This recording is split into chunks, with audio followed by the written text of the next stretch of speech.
Meus queridos irmãos e irmãs, nesse quinto domingo da Páscoa, nosso Senhor quer nos explicar o mistério da igreja com a sua parábola da videira. É importante para a gente entender o evangelho desse domingo, entender que Jesus está falando da igreja. Jesus não está falando do povo em geral, não está falando da multidão que está lá fora. Jesus não está falando das pessoas que não são igreja. Vejam que essa parábola aqui a gente precisa colocar no contexto. Nós estamos no capítulo 15 de São João, e no capítulo 15 de São João, Jesus está no cenáculo, na última ceia, quinta-feira. São questões colaterais, as questões centrais é a mesma fé.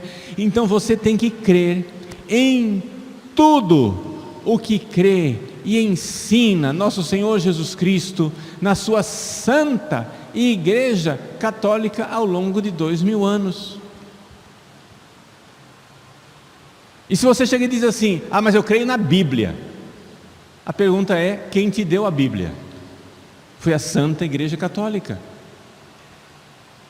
A Bíblia não foi escrita por Jesus, ser humano, Deus encarnado, que Jesus veio aqui nesse mundo e escreveu. Jesus não escreveu a Bíblia. A Bíblia foi escrita pelos, falando do Novo Testamento, pelos apóstolos e pelos varões apostólicos.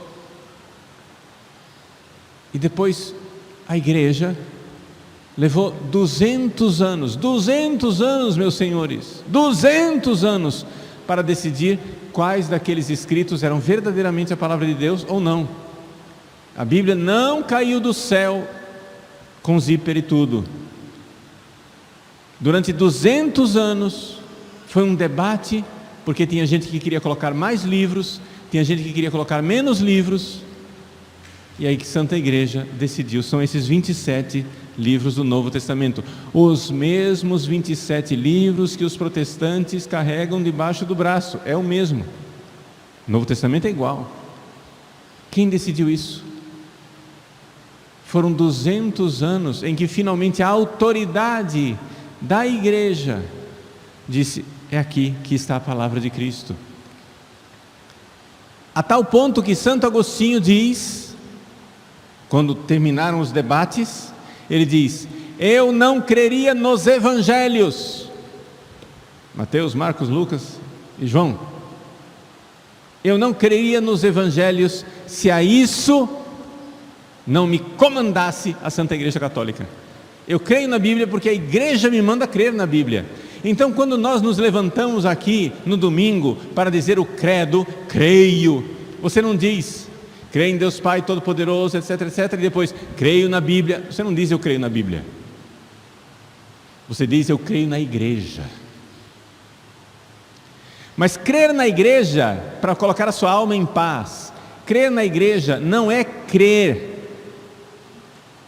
no último pregador que acordou hoje de manhã com alguma ideia translocada. Crer na igreja não é crer em um papa e não crer nos demais papas, crer em um bispo e não crer no restante dos bispos, crer em um padre e não crer no conjunto dos padres em comunhão. Crer na igreja é crer naquilo que esta corrente ininterrupta de sucessão apostólica crê durante 2000 anos. Isso é crer na igreja. Então, se você está crendo numa coisa em que em algum momento não foi crido, ao menos implicitamente, durante 2000 anos, você não está crendo na igreja, não está crendo na fé da igreja. A Santa Igreja Católica é o único acesso que nós temos a Jesus, porque sem ela nós não teríamos nem sequer a Bíblia.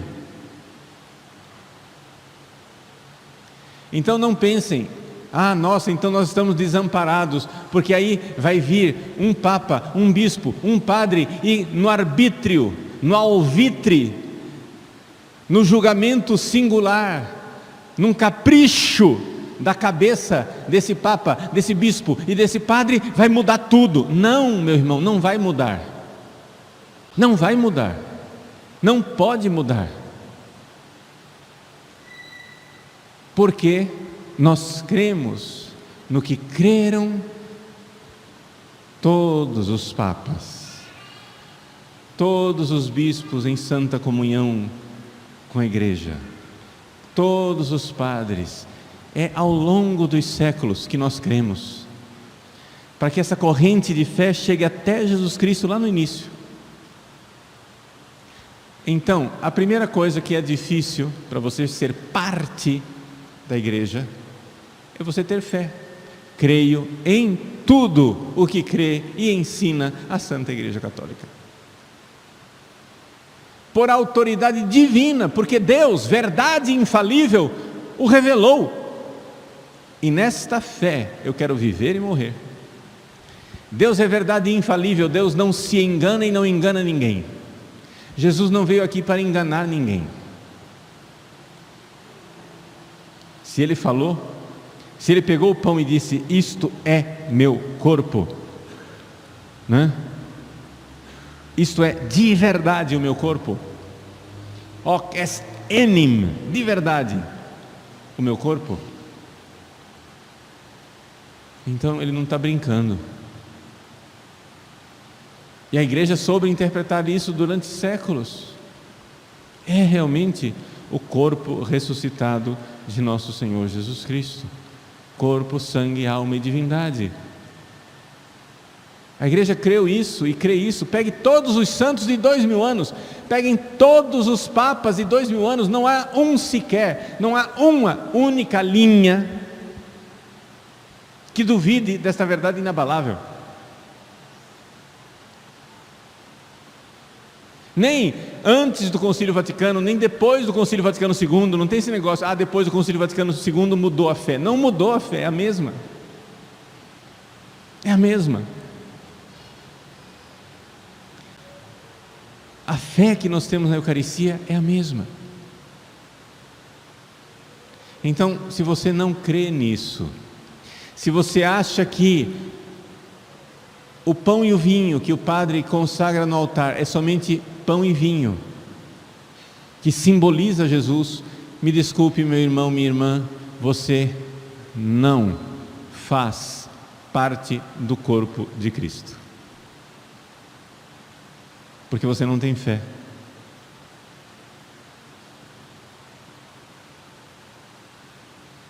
Você tem que crer naquilo que crê a igreja, de tal forma que, recebendo a notícia de que é isso que a igreja crê, você diz: opa, já mudei, já estou crendo, porque se é a igreja, então a minha opinião é a opinião da igreja, de 2000 anos, já mudou. Se eu achava uma coisa diferente, fiquei sabendo da verdade, opa, essa é a minha opinião é aquela que a igreja santa ensina ao longo de 2000 anos.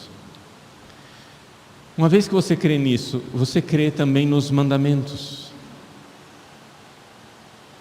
Pecado, meu irmão e minha irmã, não é o que você acha que é pecado. Pecado é aquilo que Deus revelou que é pecado. Ele é bom. Para não ficar nesse debate, eu acho que é pecado, eu acho que não é pecado, eu acho que é, eu acho que não é, acho que é, acho que não é. Para não ficar nesse debate, Ele revelou o que é pecado.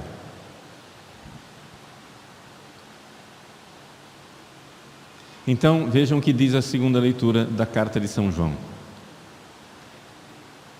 Ele diz assim: esse é o meu mandamento, o seu mandamento. Número 1, que creiamos no nome do seu Filho Jesus Cristo. Então a fé, aquilo que eu falei, crê em tudo que crê e ensina a Santa Igreja Católica. E aí depois vem a obediência dos mandamentos. E nos amemos uns aos outros de acordo com o mandamento que Ele nos deu. Quem guarda os seus mandamentos permanece em Deus e Deus permanece nele. E que Ele permanece conosco, sabemos-lo pelo Espírito que nos deu. Vejam, meus queridos, Essa é a realidade de pronto. Se você crê no que crê Jesus, e você guarda os mandamentos, porque depois do batismo você manteve o estado de graça, ou se perdeu o estado de graça, veio se confessar para recuperar o estado de graça. Se você tem a fé da igreja e está em estado de graça, porque você está seguindo os 10 mandamentos, então você é membro vivo do corpo de Cristo. Membro vivo. O que acontece é o seguinte, é que uma vez que você está dentro do cenáculo, que você agora foi batizado, que você está em estado de graça, Jesus vai falar com você. Aí começa a parábola. Olha quanta coisa estava pressuposta nessa parábola. Eu até agora nem comecei a falar com a parábola. A minha preocupação aqui foi simplesmente até agora explicar como que você faz para entrar nesse cenáculo. Tem que ter fé, tem que obedecer os mandamentos, estar em estado de graça. E o estado de graça a gente adquire através do batismo, e se perdeu a graça, você se confessa para recuperar a graça. Padre, mas e se eu tenho fé, mas estou em pecado mortal? Eu sou membro da igreja? Sim, é membro da igreja, mas aí eu vou explicar para você qual o problema. Quem é membro da igreja tem que estar em estado de graça e ter a caridade, é o fruto. Jesus diz assim, né, que o ramo que está unido a Jesus, que está recebendo a seiva do Espírito Santo, se você é membro do corpo de Cristo, tem fé e está em estado de graça, você recebe uma capacidade, você tem derramado no seu coração uma capacidade de amar Deus. É aquilo que a gente chama de amor caridade. Esse amor caridade, para quem está em estado de graça, não é o pré-requisito para você ter algum fruto, pouquinho que seja, mas você tem que ter algum fruto de amor por Deus. Ok? Mas se você não está com a caridade, se você pecou e está em pecado mortal, o que é que acontece? Que o ramo que não dá fruto, ele vai ser cortado, né? Porque quem não permanece em mim será lançado fora como um ramo e secará. Tais ramos são recolhidos, lançados no fogo e queimados. Então, se na hora do juízo, o juízo pode ser no fim dos tempos, quando Jesus voltar, ou o juízo pode ser na hora que você morrer, tá? Se você morrer antes, o seu juízo é na hora que você morre. Se você não morrer antes da vinda de Cristo, o juízo é na hora que Jesus volta. Quando vier o julgamento, Ele irá passar na sua videira, na sua igreja, e vai olhar se cada ramo tem nele a caridade, o fruto, a caridade, o amor. Ou seja, na prática, vai olhar se você está em pecado mortal ou não. Se você está em pecado mortal, você não tem a caridade ativa dentro de você. Então este ramo que está na igreja, porque tem fé, mas perdeu a caridade, porque está em pecado mortal, na hora do juízo, Deus vai cortar e tchau. Será lançado no fogo eterno. Isso que eu estou ensinando é o que a igreja ensinou durante 2000 anos, tá, gente? Ai, padre, mas o senhor está sendo muito rigoroso. Gente, eu não estou sendo rigoroso. É por isso, alô, aqui, atenção, alô. É por isso que os mártires preferiam morrer do que cometer um pecado mortal.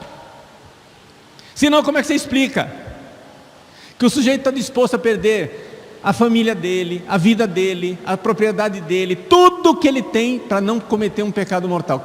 Por que é que os mártires morriam? Me explica, se não é desse jeito que eu estou falando. Você faz parte da igreja, aquela lá dos mártires santos, ou você faz parte da igreja que acaba de ser inventada pelos moderninhos do século 21? Qual é a sua igreja? Me desculpe, eu faço parte da igreja dos mártires. Qual é a explicação de uma pessoa preferir dar a vida, perder a vida, derramar o sangue para não cometer um pecado mortal? Me diz que explicação. Só pode ter uma, é que depois tem o inferno. Se eu cometer um pecado mortal e morrer em pecado mortal, eu irei para o inferno. Eu serei um ramo da igreja, eu tenho fé, estou lá no corpo de Cristo, eu tenho fé, eu sou um ramo ligado a Cristo, mas porque não dei o fruto da caridade, não tenho a obediência do mandamento, eu vou ser no juízo cortado, juntado e amarrado com outros ramos e jogado no fogo. É o que a parábola está dizendo.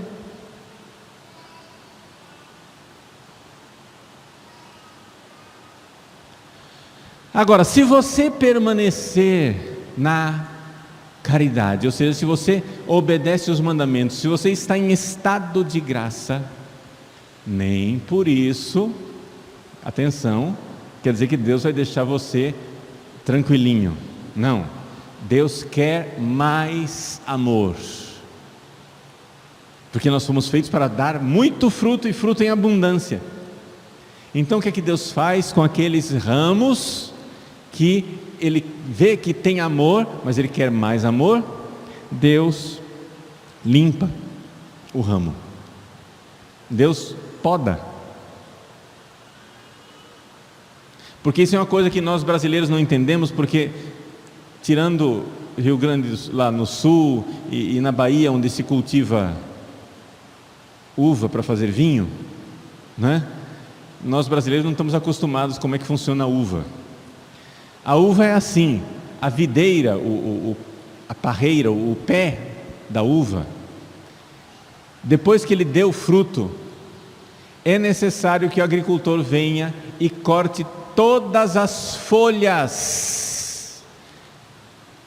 A videira, depois que tirou, depois da vindímia, depois da colheita da uva, o agricultor precisa passar e cortar todas as folhas e não deixar nenhuma folha. Ela fica completamente sem folhas, fica só os ramos, o tronco e os ramos sem folha nenhuma. Por quê? Porque se ele não fizer isso, no próximo ano, quando a videira for produzir, ela só dá folha, não vem fruto.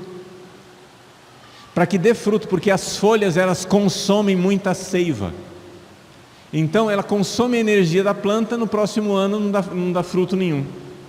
Então o que é que fazem os agricultores que cultivam uva?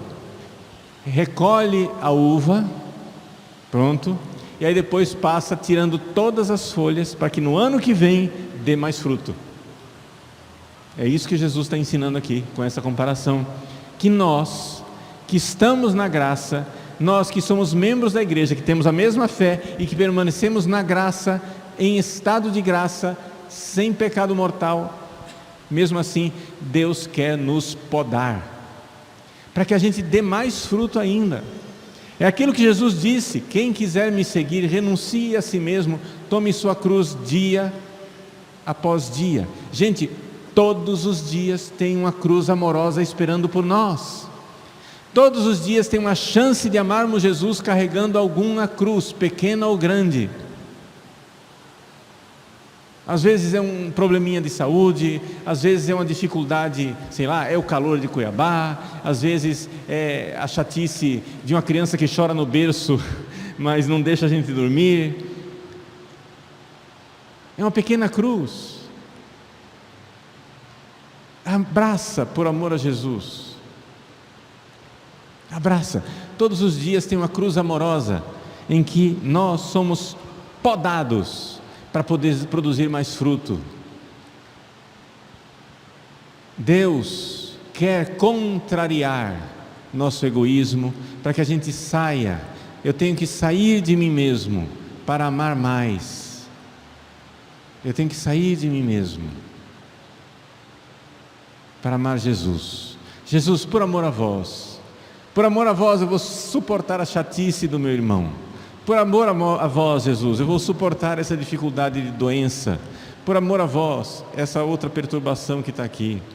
amor. Então, esta é a realidade, que nós vamos sendo purificados. Veja, quem está na igreja com a mesma fé, quem está na igreja em estado de graça, vai sendo purificado para dar mais fruto, para que tenha mais fruto. Essa é a maravilha. Então vamos recapitular o que nós vimos hoje, tá? Jesus nos explica como é que funciona a igreja.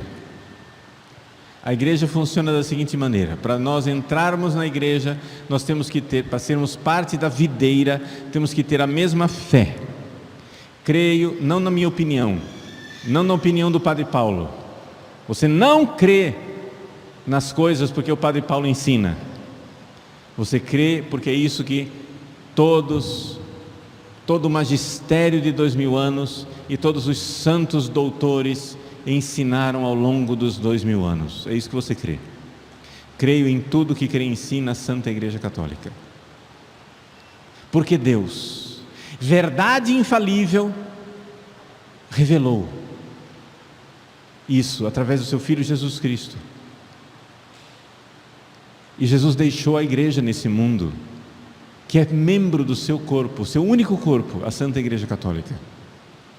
Se você crê nisso, então você é batizado. Se você é batizado, você permanece em estado de graça. Se você perdeu o estado de graça, você vem se confessar para poder recuperar esse estado de graça. E então, você, na graça, obedecendo os mandamentos, você então ama. E vai sendo podado pelas contrariedades da vida, e vai crescendo, e vai sendo alimentado também. Permanecei em mim, Eucaristia. Você vai comungando e vai recebendo um alimento espiritual, para poder crescer e amar cada vez mais. Está aí explicada a Santa Igreja de Deus, nessa parábola belíssima da videira e dos ramos. Por isso, meus irmãos, queiramos viver isto. Esse é o nosso projeto de vida. Nós viemos ao mundo para isto e para nada mais. O resto é detalhe, o resto é enfeite.